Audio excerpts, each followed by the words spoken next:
Shalom,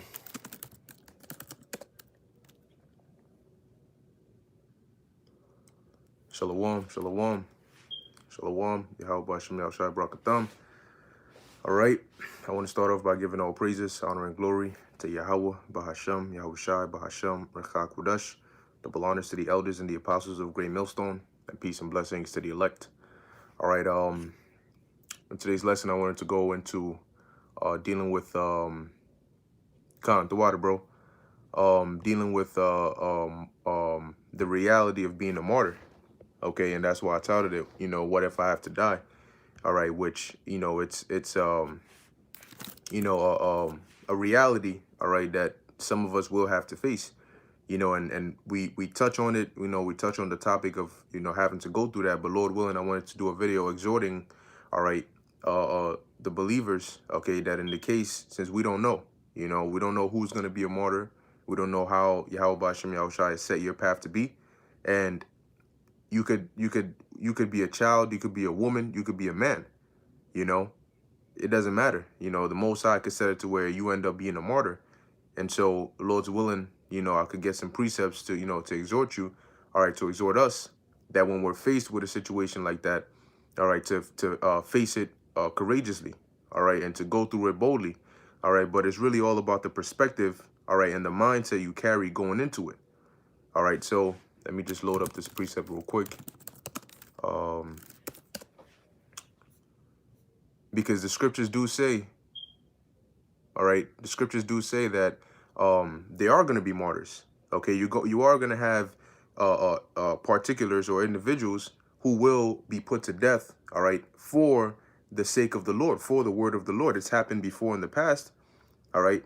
Now you got to look at it, because when you look at men like Paul, Peter, all these different men, Stephen, Paul knew he was going to die. Peter knew he was going to die, but they went through it. Paul went up. They were people that told Paul, hey, don't go up there. I believe it was to Jerusalem or so. They said, if I'm not mistaken, it was Agabus who told him not to go because he would be put to death. And Paul knew that, and he said, like, he was ready for it. Okay, and he willingly went up, knowing his time was up. Okay, and so yeah, you're gonna have individuals get delivered.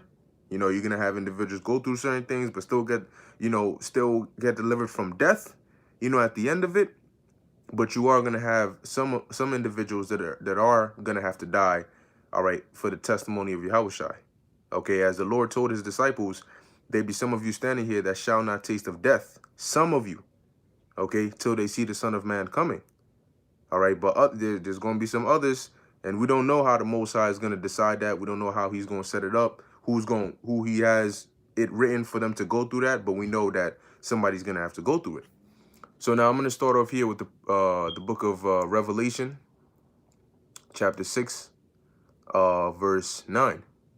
All right, and it says, and when I opened the fifth seal, I saw under the altar the souls of them that were slain for the word, all right, slain for the word of the Most High, and for the testimony which they held. And they cried with a loud voice, saying, how long, O Lord, holy and true, dost thou not judge and avenge our blood on them that dwell on the earth? Okay, and, this happened 2,000 years ago, all right, and it's going to happen again. Okay, you had the different apostles and certain different believers that were slain for the word of the Most High, okay, and for the testimony which they held. And that's that's what we need to understand, is that, it's one thing to say that, well, if I die, if I got to be a martyr, hey, so be it. But it's another thing to be standing there, however they're going to do it, but to be standing there and to see it and to witness it and, have it actually sink into your mind of, a couple seconds before you lose your life, or you walking up to, whether it's a guillotine or however, they want to do it, you walking up to your death, that's not necessarily the easiest thing to go through. All right. But it's in that moment is very crucial, the thoughts that are going through your mind, because one wrong thought, one thought of doubt could slip demons in there, and that's it. All right, so we're gonna have some examples here of individuals that went through, that were martyrs, that went through certain painful deaths and tortures, but they took it. Now you gotta understand too, man. The Most High has set it up to where the elect that are gonna be martyrs are gonna be martyrs. They're not gonna. You're not. If you are of the elect, and the Lord says you're gonna be a martyr, you're not gonna get there and say, "Whoo, whoa, that blade looks kind of sharp. You know what? Ah, Lord God, I think I'm gonna have to pass on this one." No, whoever it is, when you get to that point, you're gonna be able to do it. There's gonna be a spirit that's gonna come upon you, and it's gonna allow. The Lord is gonna have it to where you're gonna be able to go through whatever it is He wants you to go through. And don't forget, you know, pain is nothing.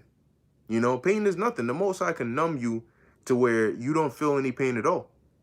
You ever like sat down maybe in a certain position for so long that you don't feel your leg anymore? You gotta like shake your leg or your hand. Your hand is dead or your leg is dead. Basically, the blood is still. It's not really flowing through it, and you gotta thaw it out. Or like you outside in the winter and it's so cold. And then when you come home, you can't really feel. You don't really get that feel in your hand till you warm it up. All right, and you gotta understand that happens naturally, right? Now, the Most High could do it to where He just, boop, you know what I'm saying? He just taps something inside your head or inside your spirit or inside your body. The same way the Most High can make you go blind, He was able to blind Paul. He has control over your spirit and He has control over your body. So it's nothing for the Most High to say, hey, well, they may have you in an interrogation room, and they may have all these different torture weapons and techniques and all of that. They roll open the joint. He takes out a sharp ass blade. You know what this is? You know what I'm saying? And he shows you like pictures of other people and how they cut them up and burnt them and all of that. And you might be scared at first. You might be sitting there like, yo, Lord, please, like, I'm not gonna, betray you, but please hold me through this. And they could, they got those little razor things. It's like a little handle, but it got a little razor on it, and he's bringing it closer. And you might be sitting there, and the Lord can, and I mean, in that moment, the Lord can have it go infinite ways. There's literally infinite amount of ways the Lord can have it to where you don't get harmed or you're able to go through it. The Lord can have it to where the saw just goes, and then the second it touches your finger, it breaks, and they keep trying, but they can't cut you. Or the Lord can have it to where your finger might get cut off, and you like, and you look at it and you're like, oh shit, my finger's off, but you don't feel it. They may start cutting, piercing, and all that, and you're not feeling anything. And you're able to just keep going, and you talking shit to them. That's all you got. Damn, you know what I'm saying? You're going to need more than that to kill me, you know what I'm saying? Or like, whatever it may be. And you may just be in that. Hey, shalom, Zaquan. You may be in that, and you just might not feel any pain at all. The Lord can have it to where your spirit comes out of, however He does it, it's like you out, but you in, and you seeing what they're doing, but you're not feeling it. The Most High, Yahweh B'Shem Yahushai, can do a various amount of things in that. But understand that for His elect, all right, for His elect, when he, you know what I'm saying, He says that, look, I love you, but you're going to have to die for me. If I love you, but you're going to have to die for me, I'm not going to make it something that you're not going to be able to bear. I'm not sick like that where I want to watch you suffer, but you just have to go through it. But guess what? I'm going to be with you. And if the Most High is with you, man, son, you know what I'm saying? Ain't nothing that can happen to you, man. So now this is the book of Revelation 14 and 13. And hey, it could look like, you're about to get tortured, but that could be the moment the Most High gives you spiritual power. I saw a brother put sign. Yeah. It's because all the Akim not gonna get spiritual power. Yeah, we don't know exactly who's gonna get it, So that's also one thing to prepare your mind for as well. And I'm gonna get this precept, but don't you know what I'm saying? And I've mentioned this before, but don't put an expectation on how the Most High is supposed to deliver you. Okay, because you're preparing yourself. You might be preparing yourself for disappointment. You know, don't be on some, oh, when the time comes, you already imagine, well, and hey, sometimes you run simulations in your mind, right? But don't let it be something to where, oh, when they come, I'm already picturing how the Most High is going to deliver me. Like, at the second they kick down the door, I'm turning into the Hulk and I'm smashing their faces in, you know? Or I'm doing some martial arts stuff and, you know what I'm saying, somebody's getting hurt. But then what happens if they kick down your door and then you're not transforming? You put in the hand signs and then they freaking gumbutt you in the face and you're like, yo, that shit hurt. And the Most High, you know, because what are you gonna do? You're gonna lose faith? Oh Lord, damn, I'm bleeding. What the yo? I thought I was gonna get spiritual. The Most High didn't tell you that. He said he's gonna lift up a standard. He didn't come and tell you specifically, hey, when the time comes, this is exactly what I'm gonna do for you. He didn't tell you that. He just told you to have faith. You know, maybe the Most High was planning to where they round you up and they put you in a car, and on your way, then he sends an angel to deliver you. But in your mind, you already like, nah. The way he's gonna deliver me is I'm going Super Saiyan and I'm shooting laser beams at these people. But maybe that's not how the Most High wants to deliver you.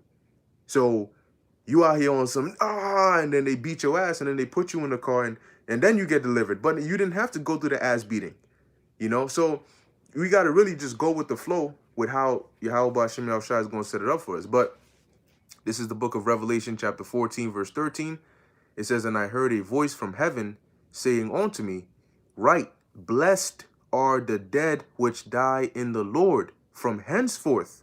Yea, saith the Spirit, that they may rest from their labors, and their works do follow them. So, and we're going to get an account, all right, in the book of Maccabees dealing with an individual by the name of Eleazar. And that he was a very wise man because, and a strong man at that, you know, going into the way he was put to death and the way he took his death, all right? Because as it says, their works do follow them. Now, you mean to tell me, I just take maybe a diligent individual, right? You've been going out there constantly. You've been enduring. I mean, yo, sometimes it's so cold, you can't feel your fingers. You can't feel your lips. You know, you're trying to read, but you know, you've gone through that winter after winter after winter. You've gone through whatever it is that's come your way, you know, kept the faith. And you mean to tell me that this one obstacle in front of you, which is to finish it, to complete it, you know, and if it has to be by giving up your life, you're going to throw away all of that. Because, hey, look, everything you do for the Lord, if it comes down to being a martyr and you turn your back on the Lord, it's not going to matter. All the things you've done, it's not going to matter. I'll give you an example. Judas Iscariot. Prior to Judas betraying the Lord, he was doing things. He was a disciple of the Lord. He was following the Lord. He was performing miracles and all of that. He was a part of the 12, okay? Up until he wasn't. And now what do we think of Judas Iscariot for? Do we think of Judas Iscariot and think of all the things he did? Damn, he was really with the Lord. Yo, he was rolling with the Lord. He was doing this. We don't, to be honest, we don't remember Judas Iscariot for that. We remember him for what he did at the end. We remember him as the man who betrayed Yahushua. That's what we remember Judas Iscariot for. See? So now he could come back and say, well, but hold up. Before that, I healed that person right there. I did this. I did that. You know what I'm saying? I was doing all this, that, and the third. What about that? It's not going to matter. Because the big impact is how you finished. How did you finish? So what if I have to die? Are you prepared for that? You know, look at Stephen. Take Stephen for an example. Now, the scriptures don't tell you exactly what the Lord did to Stephen's body as he was going through that, but you got to really piece two and two together. Wait, Stephen is getting stoned, right? You getting stoned to death. That's not an easy thing. You need to understand that when people are stoning you to death, they're not saying, let me get a small rock, let me get a pebble. They're grabbing stones that could fit in your hand, and they're launching those stones at you. They're not saying, let me aim below the belt. Let me not aim for his eyeballs. No. So you could get hit in your eye. You could get hit in your nose. You could get hit in your loins. You could get hit in your shins. Imagine a sharp-ass stone hitting your shins. That's painful, right? So as Stephen is getting stoned to death, you don't, as we're reading it, you don't hear Steph, you know what I'm saying? Oh, my kneecaps. Oh, this. Oh, damn. You don't hear that. You just hear him basically seeing Yahushua and, you know, asking the Lord to receive him. So then you got to think, wait, hold on. Stephen is getting stoned to death. Being stoned to death is a painful thing. People are usually screaming in agony, but Stephen is not screaming in agony. It's like he's not even there. He doesn't even feel it. You know, his mind, he's out, he's somewhere else. He's already looking at the Lord and he's talking to the Lord like he's coming, like, Lord, I'm coming up. You know? So what was going on? The Lord had to have put a special spirit on him to where he wasn't even complaining about the pain. He didn't, you know, just like the 7 brothers in the book of Maccabees that we're also going to read about, you know? So, let's actually go to the book of 2nd Maccabees. All right, and as it says in Romans 15:4, that these things were written aforetime for our learning, right? So we got to look at these things and say, well, hey, they went through it, you know? They went through some pretty painful things, you know? So we got to understand that look, man, the Lord could have favor, you know, everything could go chill. You could live a life where you don't really like go through extreme hardships, and then the Lord is like, boom, you're gonna be a martyr. You know, like, you don't know. You're not gonna know until you know. You know? And then when you get to that point, you have to go through it. Like I said, it doesn't matter if you're a man, woman, or child. If the Lord says you got to be a martyr for me, you got to be a martyr. You know? Oh, Lord, I'm too young to die. What? No. All right. So this is the book of 2nd Maccabees, chapter 6, verse 18. Let me see. Shalom, shalom. That's right. Babylon must die. Romans 10 and 17. So then faith cometh not by hearing and Slakia. So then faith cometh by hearing, and hearing by the word of the Most High. See, so you, like, right now, there's a reason we got to do these videos to exhort and to, okay, and that's to build up your faith. You know, that's so when we go through times like this, trust me, man, when you can read a certain scripture, you know, and you know, we understand it. But when you're actually going through a certain, you know, scriptural, like, you know, situation, those scriptures, they're not just words anymore. They're, you know, they keep you going. You know, they put that, you know, that fire in you, you know, and trust and believe, man. You know, trust and believe, man. Look, man, they when that whole situation, what, like a year or some change or so ago, with the whole Jersey City shooting, you know, and they try to come after us, and, you know, FBI coming to, you know, brothers' houses and calling and, hey, da. So trying to interrogate brothers and all of that. Guess what? We have family members, you know. Of course they were bugging out, you know, tripping. Oh, what's going on? Why are they here? What did you do? Da. You know, and they on some like, stop whatever it is. You can't do that anymore. The most I don't want you. What do you mean? And all this, that, and the third. And, you know, of course, we're still human. You know, so you're going to, you know, you're like, damn, man. You know, but at the end of the day, you know, it didn't phase us, because we have the scriptures. Because we know, you know what kind of scriptures will come into mind? The scriptures about what the Lord said. Matthew 24. You know, the scriptures about, you know, the different situations that men of the Lord were in. Scriptures that say that look ye in the past and see whoever trusted in the Lord. All right, and where did the Lord forsake them? These scriptures came to mind, and when you read them, they comfort you. They literally calm you down, because you know you're not alone. You know you're not the only one who's in that situation. You know that the Lord said it was going to happen. And instantly, instead of stress, instead of discomfort, instead of restlessness, you get a feeling of joy, of like, oh shoot, you know what I mean? Like, I'm reading it, you know, and this is what the Lord said will happen, you know, to those that believe in him, and it's actually happening. So I should rejoice. Why the hell should I be stressed? The Lord said this is what's gonna happen. But when it happens, don't be sad, because you're doing it. It's happening to you for my name's sake. So you're like, oh shit. I mean, oh, this is keep it coming. You know what I mean? Keep it coming, because that means I'm doing something right. You know, and then you pray to the Lord, and you show the Lord that, look, Lord, hey, you know what I'm saying? This ain't this ain't gonna stop. This ain't gonna stop us. You know, Satan got to come harder than that, because we not finna be stopped by that. You know, especially you thinking you mean to tell me you want me to miss out on salvation over this? Come on, no. All right. So as it says, faith cometh by hearing of the word. So as us who have the knowledge, is we have to not only teach, but we have to exhort and build up, and edify. See, it's one thing to teach somebody that doesn't know something so they can know it, but it's another thing to edify or exhort somebody that already knows. And that's the beauty of the scriptures, and the beauty of the truth is that it doesn't matter who you are or what you know.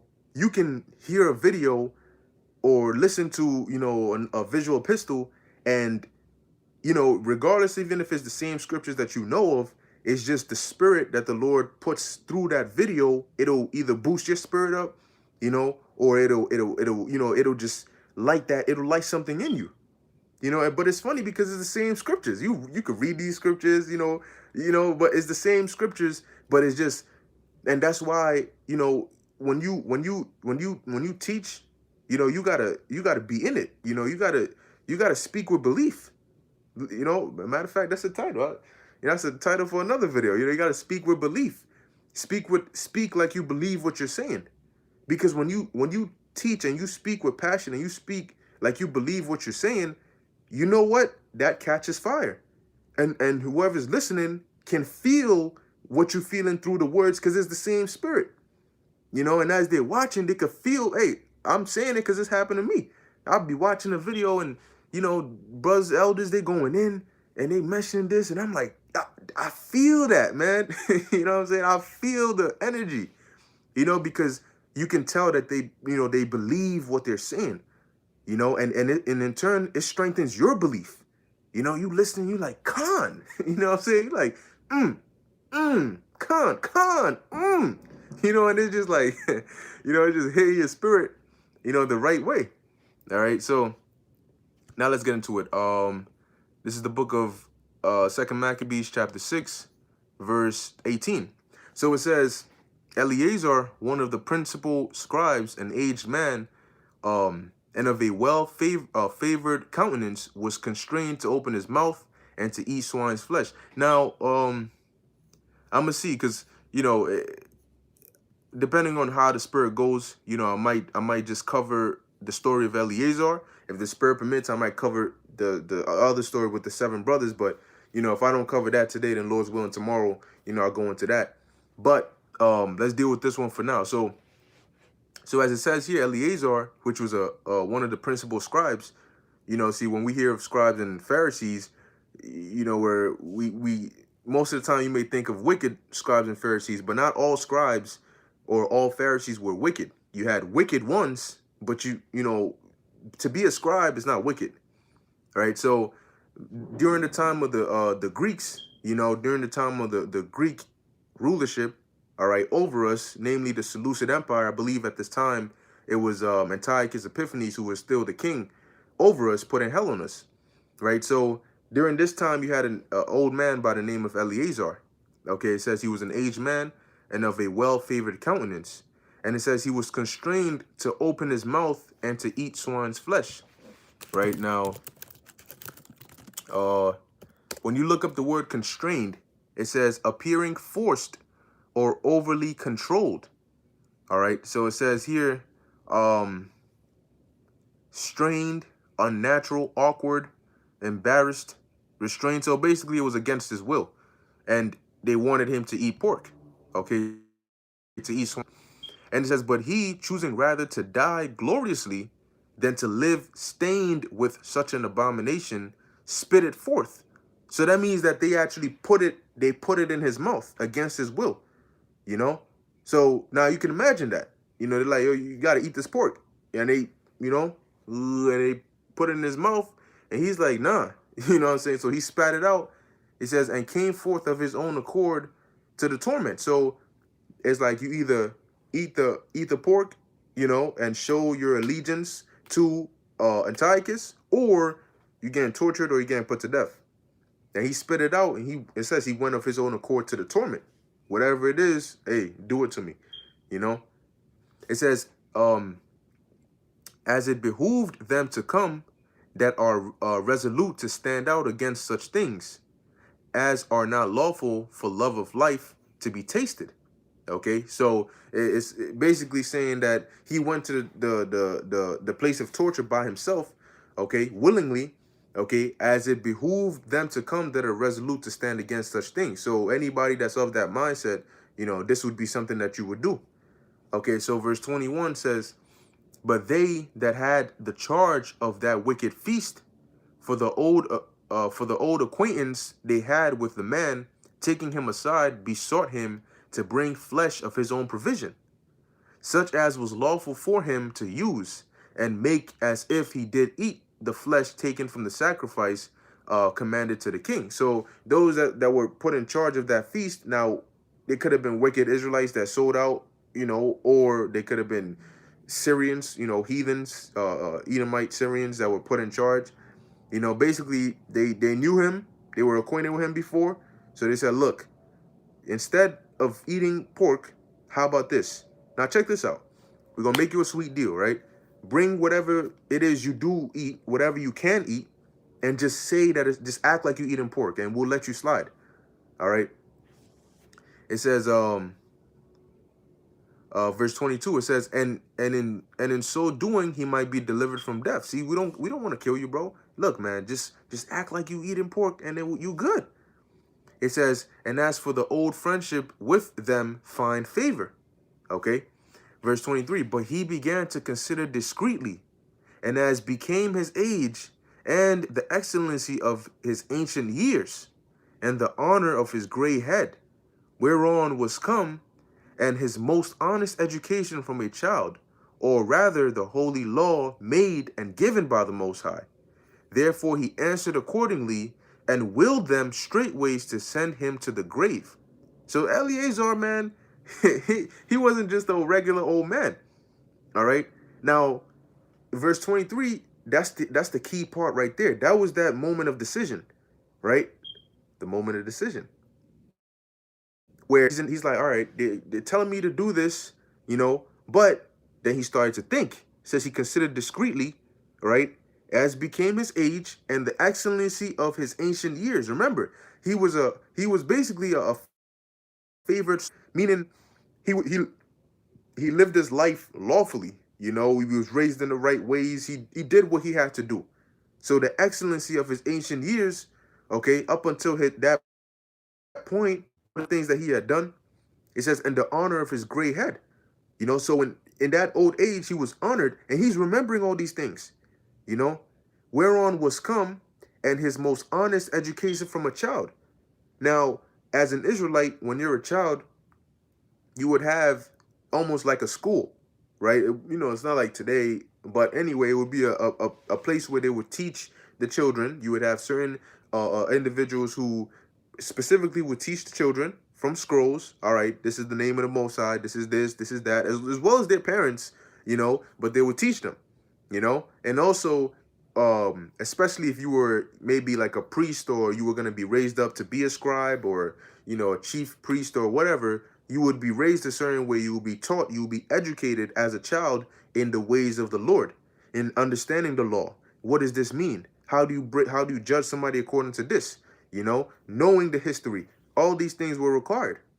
So being a scribe, he was educated in these ways from a child, and he's remembering all of this, right, in that moment. And he's seeing death, and they offer him this offer, you know, saying, look, we're not even gonna forcefully kill you, you know. So he's thinking, damn, you know. And it says, or rather the holy law made and given by the Most High. He remembered the laws of the Lord. It says, therefore he answered accordingly, and willed them straightways to send him to the grave. Yo, I'd rather die, than to even do that. It just killed me, bro. So it says, verse 24, for it becometh not our age, said he, in any wise to dissemble, whereby many young persons might think that Eleazar, being fourscore years old and 10, so he was 90 years old, all right? Fourscore is 80, because a score is 20. 20 times 4 is 80, and 10. 80 plus 10 is 90. It says, we're now gone to a strange religion. So he said, look, it's not, it doesn't become of me, all right? Because I'm going to leave a bad example, whereby it says, whereby many young persons might think. So even if I don't eat pork, but I make it look like I'm eating pork, guess what? It's almost like selling out, right? Because he's going to say, the younger ones, what are they going to think? They're not going to know that I made a deal. They're not going to know that you offered me this deal. All they're going to see is that in their minds, I ate pork, right? So like it says, might think that Eleazar, being 90 years old, were now gone to a strange religion. So it's almost like, you labor and labor and labor and labor and labor, and then you hit, a certain amount of years, and they're like, damn, after 20 years, he sold out. Basically, that's what Eleazar is saying. I ain't gonna do this, because even if I don't eat pork, it's gonna look like, damn, after all those many years, after everything he did, he ended up, converting to a strange religion. All right. It says, verse 25, so Eleazar is continuing to speak. It says, and so they, through mine hypocrisy. Now, why is that? Because you have been taught in the right ways. And I'm pretty sure you would have taught others and left a good example, right? Follow the laws of the Most High. Do this, do that. Don't do this, don't do that. And you're going to teach people that. You're going to teach the younger ones that. You're going to be respected as somebody who teaches the right way, who follows the right way. But it comes to the point where, your life is put under threat, and you out here and you basically give in. You're a hypocrite. You're saying, hey, don't do it, but then you end up going and doing it. All right? You got to keep that in mind, because the Most High hates hypocrites. So here it is, you laboring, you practicing, you preaching, but when it comes time to practice, then it's a different story. Hey, man, in a sense, you would be like another Judas Iscariot, because at the point of death, you would have betrayed the Lord to save your own life. But then again, think about it. Hold on. If I go to the spirit world, I'm at peace. And I'm going to know for sure. If I die, all right, for Yahweh Ba'Shem Yahushai's sake, because I don't want to betray the Lord. I don't want to turn on the Lord. I don't want to denounce the name of the Lord, whether they're calling me a terrorist or whatever they're saying, whatever false accusations they're bringing. If I die for the Lord, I know, like Paul said, that there's going to be a crown there waiting for me. That when I go to the spirit world, what I'm saying? I'm pointing down at it like, Lord, this is how I got here. This is what you said. If the dead in your house shall rise first. So I'm set. It's assured. I don't got to go through any more trials. I know I'm coming back, and I'm gonna be on a chariot with a new body. That's set. So look, man. If you see a guillotine, if you see death, that's not an exit, but that's an entrance. You got to think about it like that. All right, I'm looking at this guillotine. Don't think of it as like an exit. Damn, I'm about to die. Oh my gosh, my loved ones. What else you gonna have in this world? What do you look at the world today, man? What do you really want to live in this world doing? If the Lord says it's your time to go for his namesake, and you're like, nah, Lord, I'm gonna betray you for what? You gonna betray the Lord for a prison planet? You gonna betray the Lord for a planet that people walking around with chips in them and are complete slaves? Come on now. You're going to betray the Lord for a couple more months, if that, until nuclear destruction destroys the land? You got to think about it. Like, what are you really going to betray the Lord for? What is really worth betraying the Lord for? So you got to remember, man, when you're in that position, remember those words. Remember the scriptures. Remember Eleazar. Remember Yahushai. Remember all these individuals, because you're going to see them in the kingdom. And each and every one of them is going to have drink of their cup. Each and every one of them is going to have bore, however you say it, their cross. And each and every one of them is going to be there. And you're going to be there too. But where are you going to be? Are you going to be seated with them? Or are you not going to be seated with them? And for all eternity, in the back of your mind somewhere, you're going to be like, damn. You know what I'm saying? I labored with these individuals. I used to watch that brother. I used to learn here. And they were able to do it, but why wasn't I able to do it? Were they not under the same pressure? Were they not under the same threat? You know? You gotta man up and you gotta just do it, man. And you gotta look like I said, you gotta look at it as an entrance to salvation. You know, it's like almost like a fast forward into the kingdom, you know? So, hey, what if I gotta die? Well, guess what? If you have to be a martyr for the Lord, do it honorably. You know, go out honorably, man. You know, hey, man, to hell with this society, man. This is what the Lord said. The Lord told us. You know, to be fair, he did tell us, look, some of you are going to have to die for me. All right. You know, and it's not going to be the sweetest thing, but it's necessary. And if it is necessary, and if it's the will of the Lord, then we're going to have to do it. All right. So it says, keep going. So where we at? Verse 25. It says, and so they, through mine hypocrisy and desire to live a little time, through mine hypocrisy and desire to live a little time and moment longer, should be deceived by me. And I get a stain to my old age and make it abominable. See? After all because you see, it takes years.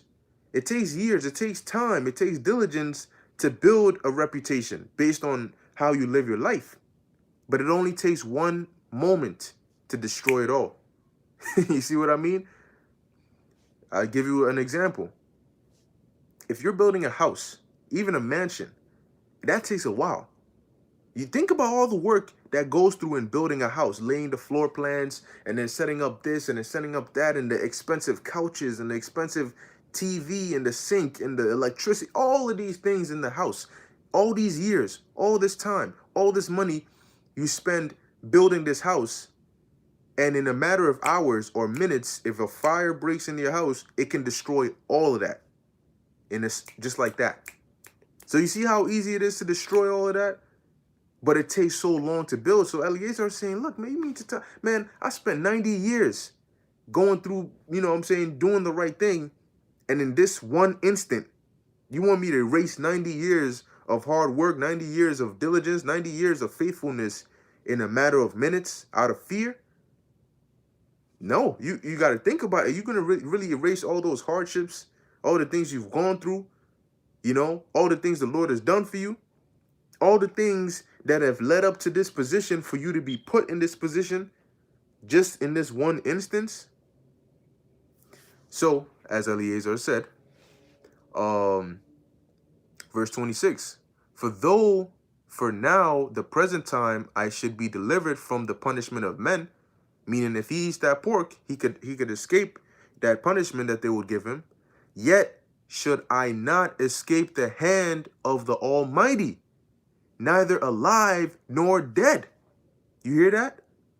So though I may escape the punishment of men right now, you know, they might not put me to death, or they might not starve me or torture me. You're never gonna escape the hand of the Most High, neither alive nor dead. That says a lot, man. You can't escape the Most High, neither alive nor dead. Because why? If you're on the earth, right, and you turn around and you say, look, Lord, I'm scared of whatever Esau's going to do to me, so I ended up selling out. Or, I'm not going to do this. I can't go through with this. The Lord's going to look at you like, oh, okay, bet. Like, I can't touch you because you're on earth. The Lord can harm your ass while you're on the earth. But then guess what? If the Lord harms you and then kills you while you're on the earth, where do you think you're going? You're going right up there to the spirit world. And who you going to meet? You're going to meet the Most High. You ain't going to escape the Most High whether you in heaven, in the spirit world, or whether you on the earth. There's no escape from the Most High. But it tells you in the book of Job that when in the spirit world, there the wicked cease from troubling and the weary are at rest. So Esau can't hurt you in the spirit world, but the Most High can hurt you anywhere, man. All right. As the elder put, stay in the spirit, 144, Hebrews 10 and 30. It says, for we know him that hath said, vengeance belongeth unto me, I will recompense, saith the Lord. And again, the Lord shall judge his people. Verse 31, it is a fearful thing to fall into the hand of the living God. Okay? That is the point right there, man. It is, man, you take Susanna, for example. She was a smart woman. Because when those old adulterers, you know, they pulled her, yo, we elders, you know, if you don't let us, hey, if you don't let us get up in that, you don't spread those legs for us, that'll be the end of you, you know? What you think they're gonna believe you over us? We're gonna go out there and we're gonna say this is what you did and you a hoe and this, that, and the third. We will ruin your life. You better let us get up in that. And she's like, look, man, I ain't gonna do that. Because I'll rather take my chances with whatever man or people will do to me than to, you know what I'm saying, to deal with the Most High. Because she had a husband, you know, and so she's gonna say, oh, you know what I'm saying. Thank God it wasn't Babylon. Babylon, them old men wouldn't even have to convince you. Who, you know what I'm saying, legs wide open. But she didn't do that because she feared the Lord and she said it. I'd rather fall into the hands of the Most High than into the hands of men, unless I'm saying it wrong and it's vice versa. But the meaning is I'd rather, you know, deal with whatever man could do to me than to make an enemy out of the Most High. All right. And that's that precept the elder put right there, man. It is a fearful thing to fall into the hands of the Most High because you can't escape the Lord. King David said it. He said, if I go to the heavens, you there. If I go into hell, you there. If I go into earth, you there. Where you gonna go?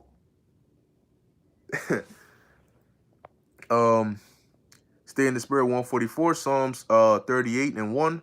It says a psalm to David, to bring to remembrance, O Lord, rebuke me not in thy wrath, neither chasten me in thy hot displeasure. Okay? Why? Because King David knew the way the Lord gets, man. He knew the judgments of the Lord. And you got to understand something. The scriptures say that the Lord punished us with measure. But even that, look at what we went through, man. You mean to tell me them freaking tying one half of a man to a horse on this side and another half to a horse on that side, and them splitting the man in half, that was punishment according to measure. Okay? You having to witness your wife getting raped in a shack, men getting raped was punishment according to measure. Okay? Being drowned in the ocean, being fed to sharks, having your babies torn up and eaten by alligators, use as alligator bait. Things like Emmett Till, you know? Things like a pregnant woman getting her stomach cut open and then them stomping on the baby's head. All these things was punishment from the Lord, but it was with measure. So now you understand why King David said that. So if the Most High did that with measure, man, and he loves us, I don't want to see I don't want to see the wrath of the Lord. Or let me say, I don't want to feel the wrath of the Lord, you know? And I know all you out there, man, who have a working brain do not want to feel the wrath of Yahweh B'Shem Yahushai, man. No. Okay? No. You know, trust and believe that.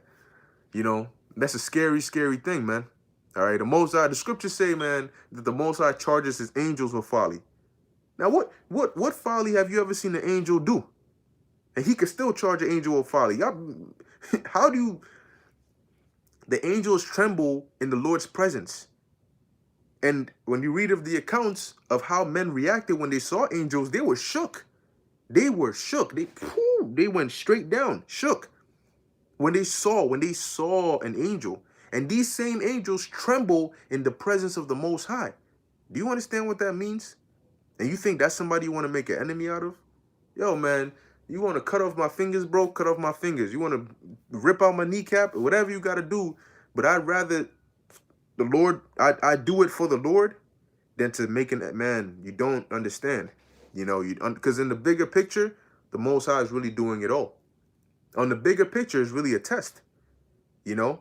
And when you're there, you have to remember, okay, I'm here, but I'm seeing things, but there's more to what I'm seeing than what I'm actually seeing. Yeah, okay, I'm seeing an Edomite. I'm seeing, maybe I'm in a concentration camp, right? Maybe there's a dead body in front of me. Dude just got his head chopped off. Maybe, you know, whatever the case may be, I'm seeing it.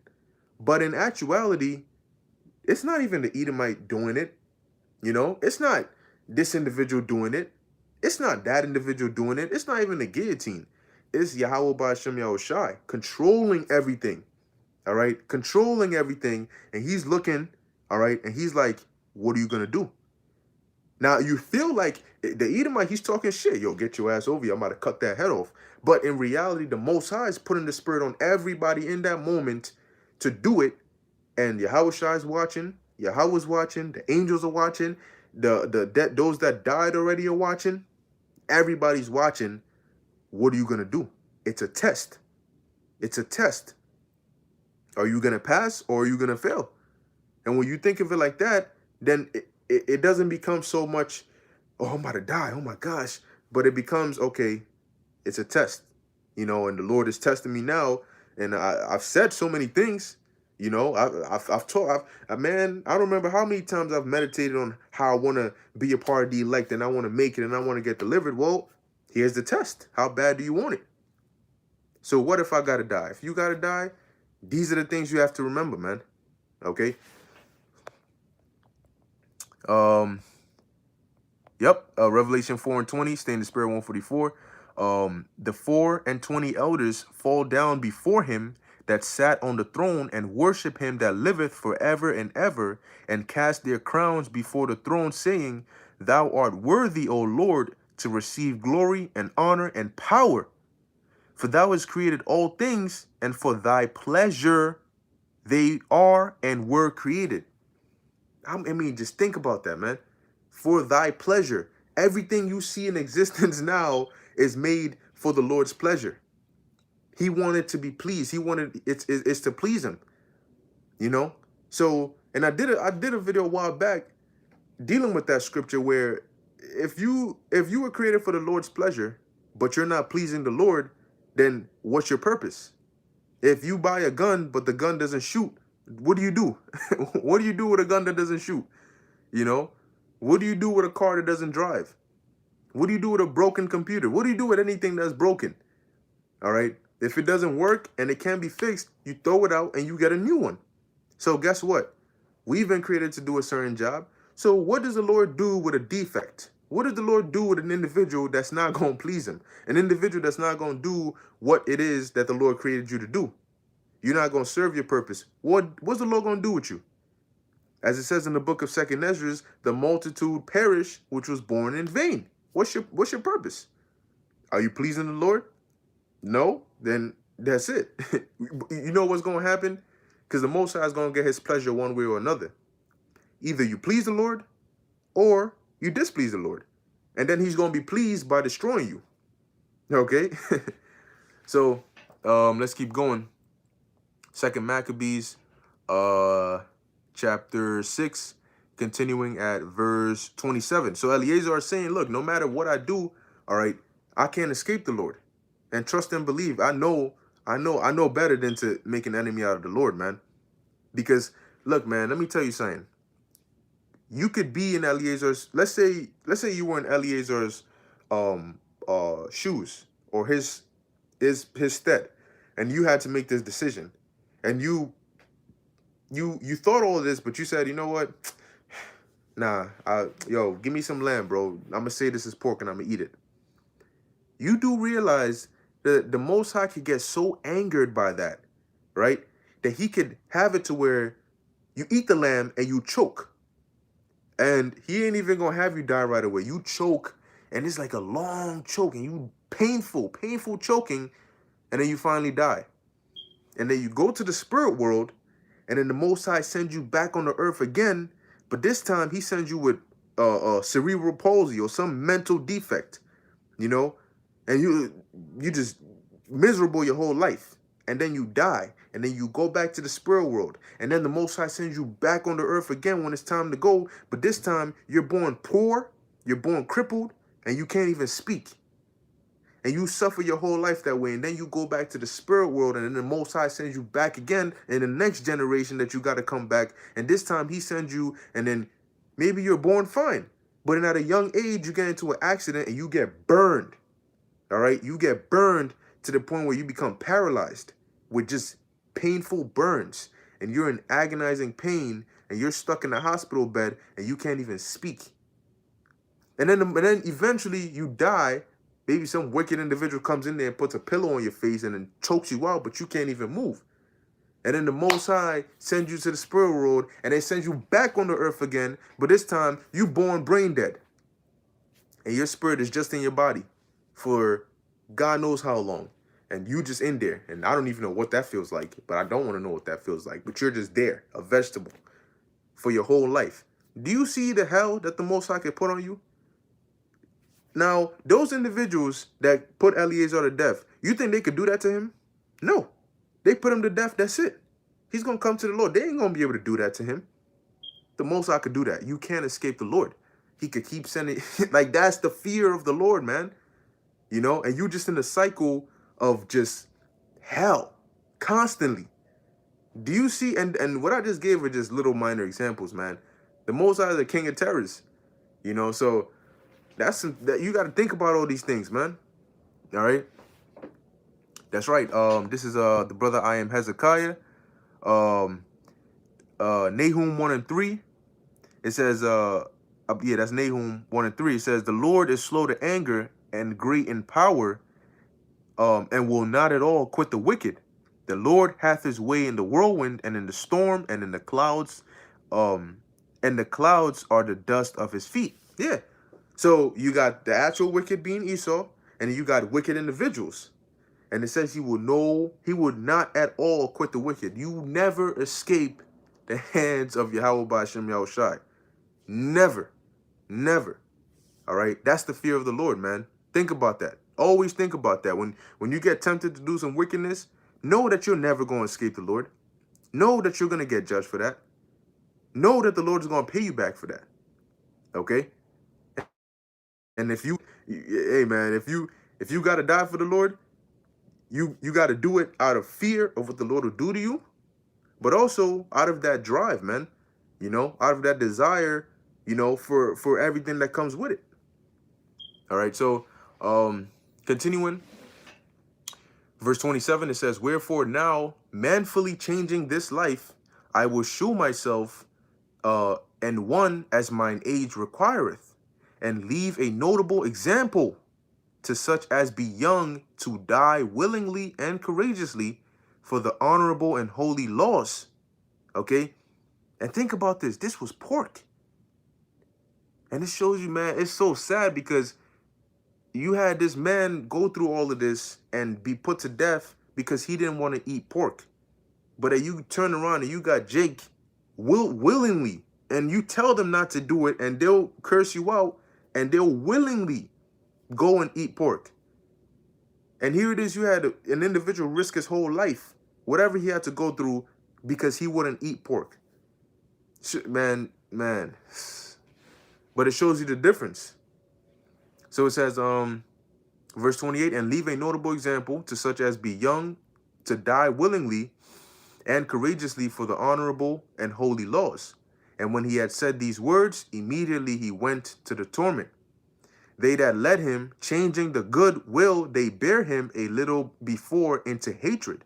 See, so they were willing to cut him a plan, but now they hated him. They got upset. They're like, all right, F you then, old, you know what I'm saying, old nig, you know, man, kill his ass, because I'm trying to do you good. You out here talking about some, you know, whatever, man, you know. It says, because the foresaid speeches proceeded as they thought from a desperate mind. But when he was ready to die with stripes, man, they beat him. 90 years old, man.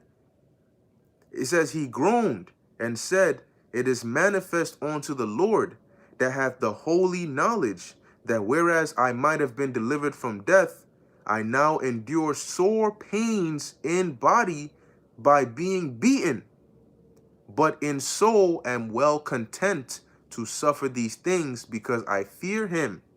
You got to keep this in mind, man. And remember what Paul said, that the sufferings of this present time are not worthy to be compared to the glory that shall be revealed in us. So the more painful it is, the more worth it'll be. You know, that shit hurts. That means that the kingdom is going to be greater, literally, you know, because the more it hurts, the greater the kingdom has to be, so that the pain doesn't compare to the kingdom. You know, if this is how big the kingdom is and this how small the pain is, but then the pain comes like this, the kingdom can't stay like this. The kingdom got to be bigger so that the pain doesn't even come close to it. So whatever it is we have to go through, just keep in mind that whatever we're going to get for it is going to be so far greater than that. All right? It says verse 31, it says, and thus this man died, leaving his death for an example of a notable, or it's like a noble courage and a memorial of virtue, not only unto young men, but also unto all, or but unto all his nation. Okay, and that's why we have it here now, to remember these different things. Which it wasn't just him. You have many other individuals, man. But remember, even if you have to die. So what if you have to die, man? All right. Being a martyr or death in this life for the Lord is an entrance to salvation. That's what it is. Death in this life for the Lord is an entrance to salvation. And we don't know, all right, we might be faced with that. Your loved one might be faced with that. But always trust and believe that Yahweh Ba'Shem Yahushai truly loves us, and he will make it to where even if we have to go through it, some way, somehow, we're gonna be able to do it, man. Okay? And then when we finally make it through, this is literally our last go around. And when we finally make it through, man, trust me, we'll never ever have to go through something like this again. You know? So one last time, you know, just finish strong. You know, finish strong. And to close out, I'm actually get this precept here in the book of Revelation 21, verse, I'm just going to go straight to the point. Revelation 21, verse 4. It says, and the Most High shall wipe away all tears from their eyes, and there shall be no more death, neither sorrow nor crying, neither shall there be any more pain, for the former things are passed away. Remember that. Jacob's trouble is not to make the elect suffer, but it's to try the elect. Suffering and trying are different things. Yes, you may suffer in your trials, but the overall is not to make you suffer. That's for the 2/3, or you know, the let me say the wicked. Okay, but Jacob's trouble is going to be to try the elect. Okay, but the Lord is going to do it to where you're going to be able to endure it, and you're going to be able to come out at the end. So if you have to be a martyr, fear not, because the Lord already has it set how it is he's going to get you through it. But one way or another, you're going to get through it. All right? Just remember the different, you know, precepts, remember the exhortations, and stay faithful even unto death, and the Lord will give you that crown of life. All right? So I'm ended here. Lord willing, this was edifying and exhorting unto the elect. Yahweh Ba'Shem Yahushai Barakatham to you sincere listeners. And in closing, I want to give all praises, honor, and glory to Yahweh Ba'Shem Yahushai Ba'Shem Rakha Kudash. Until next time, Shalom.